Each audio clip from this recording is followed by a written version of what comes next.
Duffy's Tavern, where the elite meet to eat. Special today, pig's pickle feet. Archie speaking. Duffy ain't here. Oh, hello, Duffy. Yeah. Oh, yeah, must be 3 or 4 customers here already. You hear that, Duffy? You're in business again. Listen, Duffy, you picked out a very bad time to call up.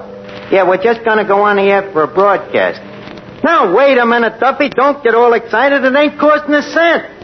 No, the network's doing it for prestige. Well, now, Duffy, I can't brandy words with you now. We're just going on the air, I'm telling you. Goodbye, Duffy. I'll see you later.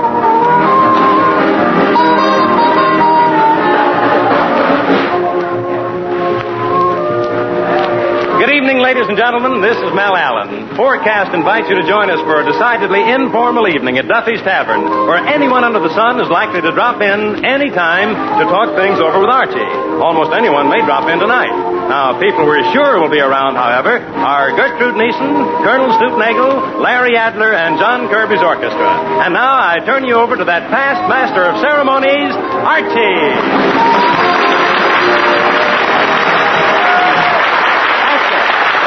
Thank you very much. Good evening, ladies and gentlemen. This is the voice of Duffy's Tavern speaking, formerly Duffy's Bar and Grill and still owned by the same proprietorship. And we take great pride in presenting them great musicians, John Kirby and his high schoolians. They offer their own version of Royal Garden Blues. You will note that in the second chorus, the piccolo player hits a note so high that it can only be heard by a dog. Mr. Kirby.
Duffy's Tavern, where the elite meet to eat. The special today, pig's pickle feet. Oh, hello, boss. Hey, how'd you like Kirby's band? They what? Duffy, they do not. Well, I see what you mean. Mm-hmm. Yeah. What is it, Archie? It's Duffy, Mr. Kirby. He says he thinks your band is great. All right, Duffy, I know. Can't tell a guy that, though. You don't understand artists, Duffy. You know, they're much more insensible than you and me. You gotta tolerate them. But Duffy, you haven't liked nothing since Chauncey Olcott cracked up on Mother McCree. You're living in a graveyard full of Irish tenants. Wait a minute, Duffy. Gertrude Neeson, the new floor show just walked in. What? All right, I'll tell her. I'll speak to you later. Good evening, Miss Neeson. Hi, Archie. Say, Miss Neeson, I hate to, I hate to bury sleeping dogs, but Duffy has been complaining about you. Oh, what's old Novocaine brain squawking about now? Well, he claims you insulted his best customer, Mr. Feldever K. Beldorf. Was you out to dinner with Beldorf last night? Yes, and I'll never go out with that crumb again. Huh? You know what happened? He asked me to go out to dinner last night, so I go with him. Well, you know how I never like a strange man to pay for my meals. Yeah, I know. Yeah.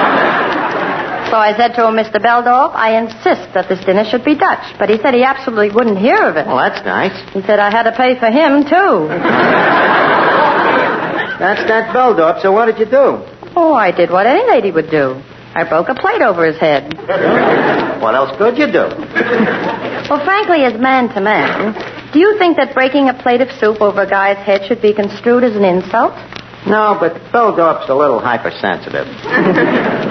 Don't like those things. I'll explain it to Duffy, though. By the way, Duffy ain't never heard them golden tones of yours, Miss Neeson. You know, I've told him about you being a great star of the movies and the radio, and when I mentioned that you have been on the stage, he said he had one request. Look, Archie, even to please Duffy, I will not recite Casey at the bat. Well, all right, then. But would you mind rendering the customers with a song? All right, I'll do something especially for Mr. Duffy. Does he rumba? An amusing question, Miss Neeson. Proceed ahead.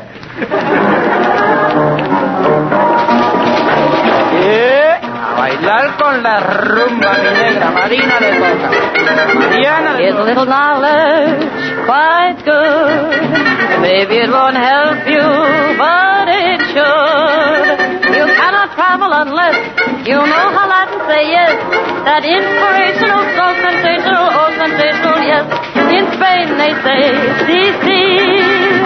In France they say, oui, oui.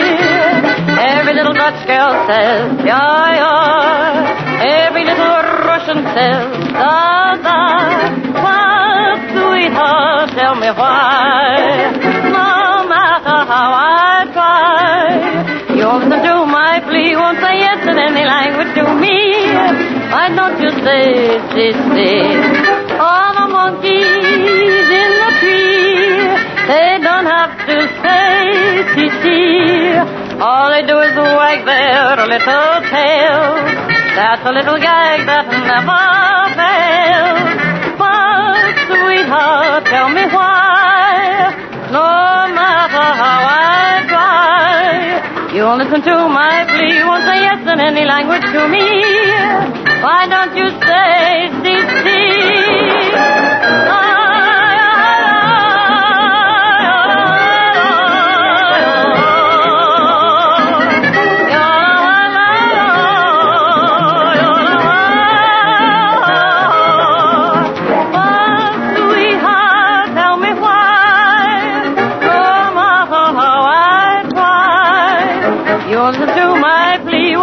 Any language to me. Why don't you say, si, or maybe you say, baby. Why don't you say, si,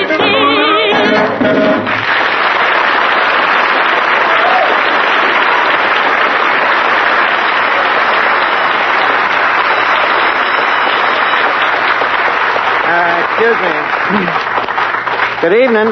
Duffy's Tavern, where the elite meet to eat today's special pig's pickle feed. Archie speaking. Duffy ain't here. Oh, it's you again, Duffy. Say, Duffy, do I have to say that poem you made up every time I answer the phone? All right, I'll say it.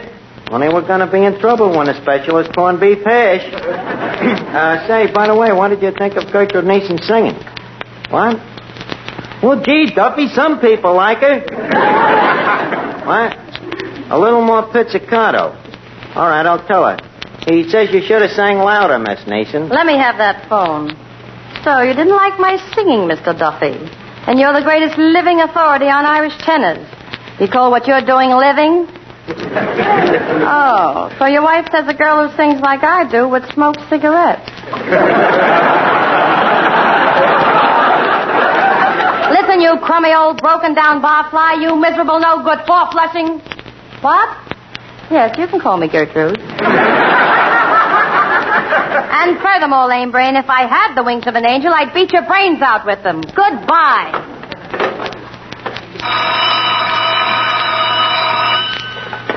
Hello, Duffy. What's new?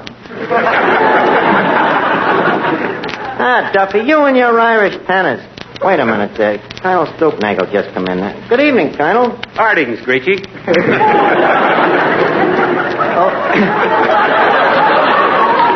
Well, how are you tonight, Colonel? Oh, I'm in pretty good shape for the shape I'm in. That is, considering my shape. Well, that's pretty good. Have a cigar, Colonel? Yes, I have. Thanks. I'll be right with you, Colonel. Have a seat. Hello, Duffy.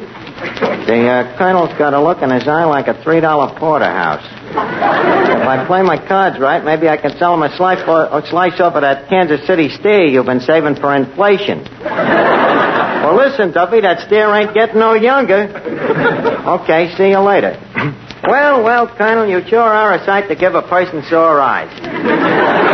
Here, let me take your hat and shotgun. Been to a wedding? Huh? Been to a wedding? No, Archie, I've been hunting ducks. Hey, Nimrod, would you mind not pointing that shotgun at my head? I just had my hair done. Pardon me, madam, but you don't have to be afraid of this fowling piece, unless you happen to be a duck. Well, she don't happen to be no duck, Colonel. She happens to be a canary. Colonel Stoopnagel, this is Chanteuse, Miss Gertrude Neeson. How do you do? I'm sure. Well, I haven't seen you in a long time. You're putting on quite a front stoop, Nagel.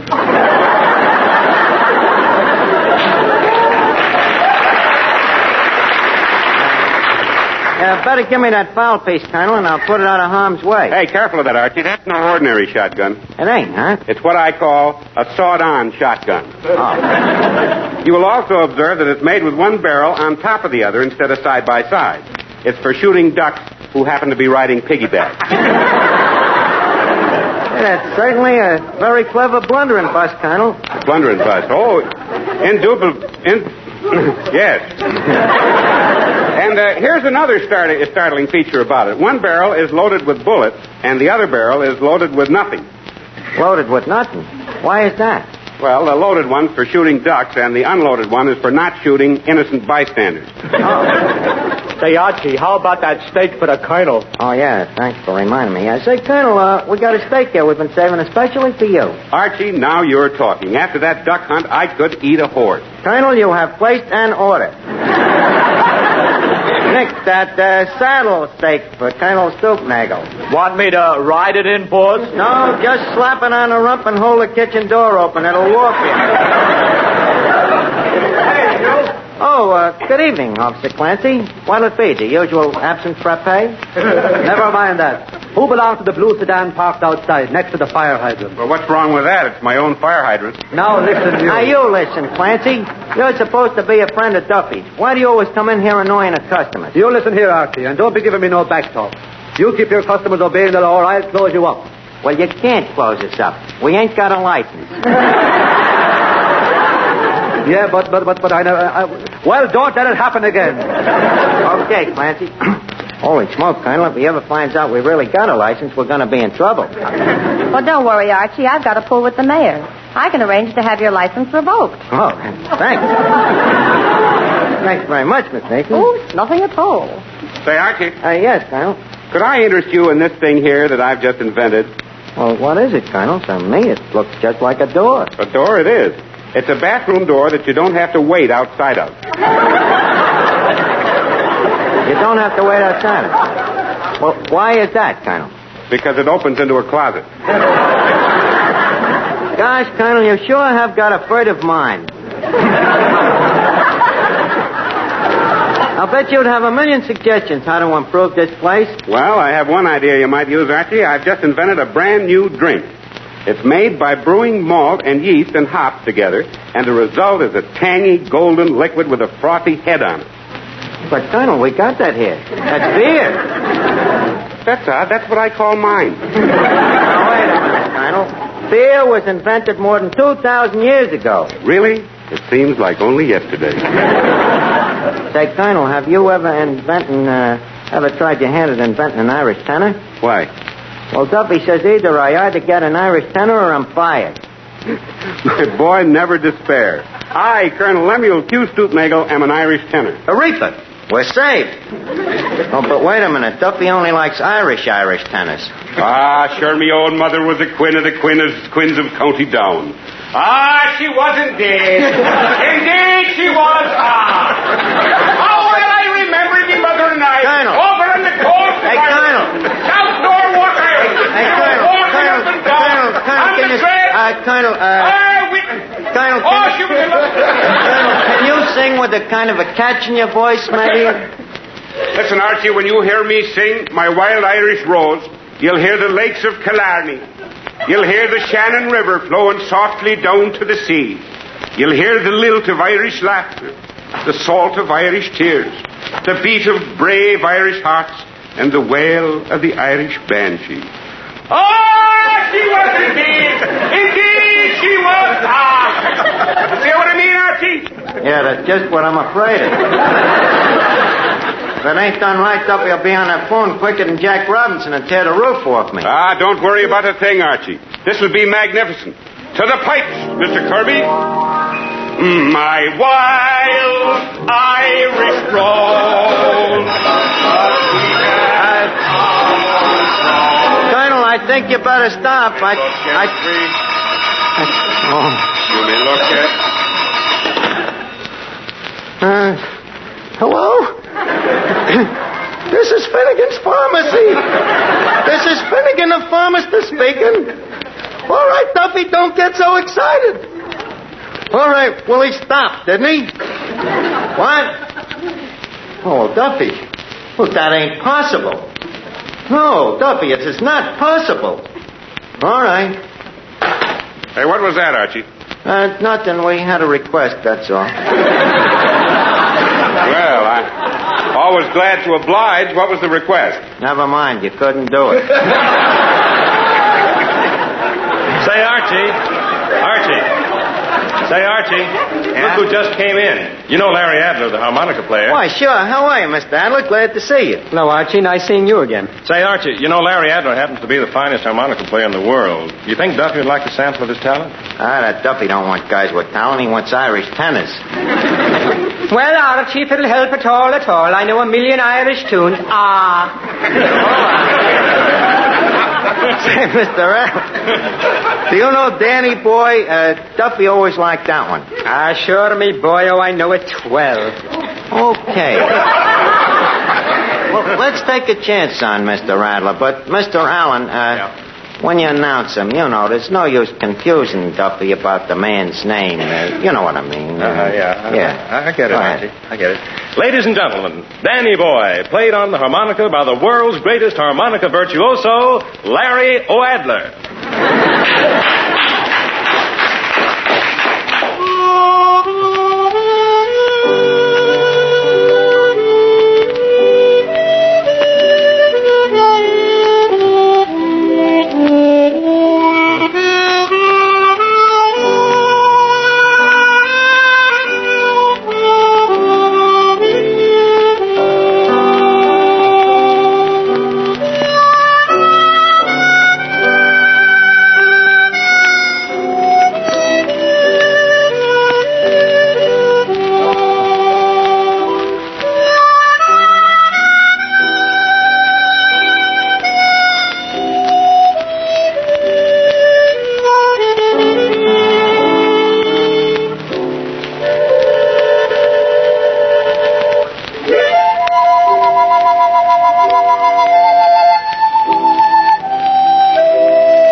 wonder if that could be Duffy. Hello? You liked him? You really did, huh, Duffy? Oh, that's swell. Sure you can hear him on records. Yeah, you're right, Duffy. Nothing like an Irish harmonica player. What? Buy a drink for the house. Are you sure this is Duffy? Well, all right, Duffy, that's fine. Okay. Folks, Duffy's buying a drink for everybody. Did you hear that, Nick? I heard it, but I don't believe it. Well, it's true. And by the way, Nick, Duffy says close up the free lunch until the thing blows over. Yeah, boss. That's more like Duffy. Here you are, folks. Drink hearty. It's on Duffy. Well, you can quote me as being astounded. Hey, don't often get Duffy in such a monogamous mood. Well, here goes. Needle beer. Seems like old times. Which reminds me, Archie, whatever became of your old friend Two-Top Gruskin? Two-Top Gruskin? What is it? It isn't an it. It's a guy. He's a two-headed baseball pitcher. He can watch first base and third base at the same time. You say he had two heads? Certainly had two heads, Miss Neeson. What's so strange about Two-Top having two heads? Oh, there's nothing strange about it. But Two-Top Gruskin. Well, his real name is Athos and Porthos Gruskin. But they nicknamed him Two-Top, I suppose on account of him having two heads. Very original. Yeah, what did become of Two-Top? Oh, he got married. Happily? Well, as he always shakes his head when you ask him, is he happily married? Yes and no. Well, why is that, Archie? Well, it all started the night that Two-Top's wife, whose maiden name was Inez Harrigan before she was married, the night that she met Two-Top at the Dollar Beer Racket and Masquerade Ball down here at Duffy's Bar and Grill. You know, the old place. Oh, yeah. Duffy announces that first prize for the best masquerade costume is going to be a free drink on the house, which, as you know, is a very rare offer from Duffy, outside of on St. Patrick's Day. Whatsoever, let's not digress.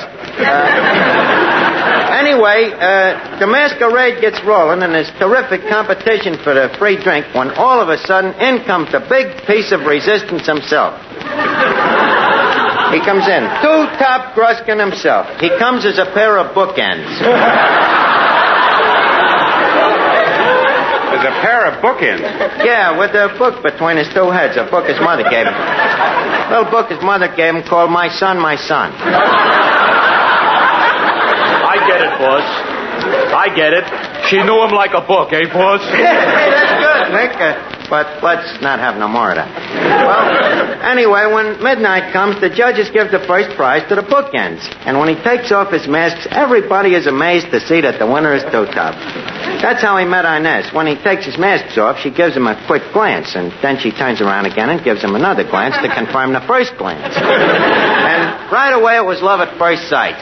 And she says to me later, I don't know, Archie, there was just something different about him. Says, I guess it's that he was so tall, blonde, and brunette. Well, Two-Top falls for Inez, too, and it ain't 10 minutes before he's playing I Love You Truly on a harmonica and kissing her at the same time. So, finally, he proposes marriages to her. Bigamy, huh? Yeah. So Inez says, okay, Two-Top, after all, twice a loaf is better than none. Hello, Duffy. You changed your mind. You've been thinking it over and you don't like O'Adler. But, Duffy, no, you can't take back free drinks after people have drank the drinks. No, it's neither practical nor ethnical. But listen, Duffy, will you forget Chauncey old card? I'm in the middle of a story. Yeah, I'll call you back later. That's Duffy, no restraint. Well, anyway, as I was saying, Two-Top is so happy about Inez marrying him that he quick goes over to the bar to celebrate. So Duffy puts first prize to drink on a house down in front of him. But Harold, the bartender, says, don't you think it's pretty cheap, Duffy, giving a two-headed guy just one drink? So Duffy says, okay, I'll be a sport. I'll give the other head to chase it. Sounds a bit parsimonious, Archie. Oh, yes, well, fella. Well, Two-Top takes the drink, see? But it seems he takes it with the head that he inherited from his father's side of the family. And the first thing you know, he can't stop drinking. Well, the head that's drinking the chases tries to control him, but it's no use. So finally, the sober head winks at Duffy and says, better slip my Mickey, Duffy. Well, then the trouble really starts. Duffy, who's a little nearsighted, makes a mistake, and he puts the Mickey into the chaser. Well, in no time, both the two tops' heads is out like lights.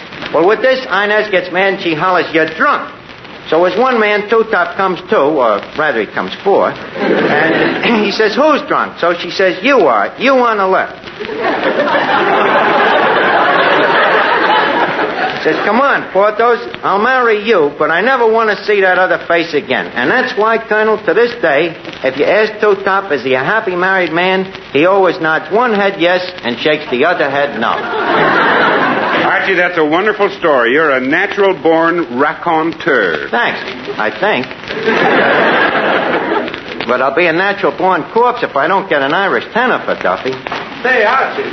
Oh, are you here again, Clancy? Yes, it's the last time I'll tell you to get that car away from the fire hydrant. Oh, Clancy, don't Clancy, do you by any chance know any Irish tenors? Sure, and I'm an Irish tenor myself. Clancy Olcott. What's that, Miss Neeson? Clancy Olcott. If you can make an O'Adler out of an Adler, why can't Clancy be Clancy Olcott? But Olcott's dead. Does Duffy know that? Well, probably not. He still insists that John L. Sullivan is the heavyweight champion of the world. You see what I mean, Archie? Eureka, Miss Neeson. I think you've given me the mucus of an idea. Clancy, do you know when Irish eyes are smiling? Certainly. Well, what are we waiting for? Give me that microphone. Ladies and gentlemen, Duffy's Tavern takes great pride and pleasure in presenting, at the exclusive request of Mr. Duffy himself, that celebrated Irish tenor, C. Olcott. When Irish eyes are smiling, sure it's like a morning spring. In the lilt of Irish laughter, you can hear the angels sing. When Irish hearts are happy, all this world seems bright and gay. And when Irish eyes are smiling, sure they steal your heart away.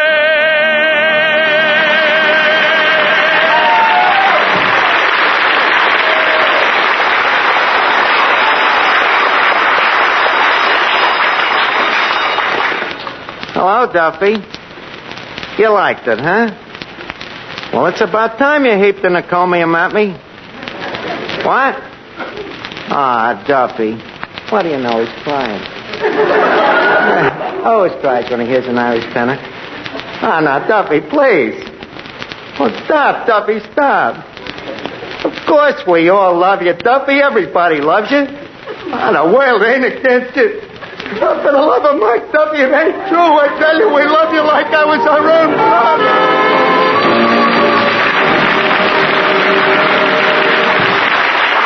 And that will give you a rough idea of what Duffy's Tavern will be like when and if it reaches the air regularly. Tonight's program, like each forecast show, is intended as a sample broadcast, an illustration of what you may expect of Duffy's Tavern if it eventually becomes a weekly radio feature. If you want to hear more from Archie, from Gertrude Neeson, from John Kirby's orchestra, and from the never audible but always active Duffy himself, write to CBS and tell us so. Your applause will help to make Duffy's Tavern a weekly broadcast feature.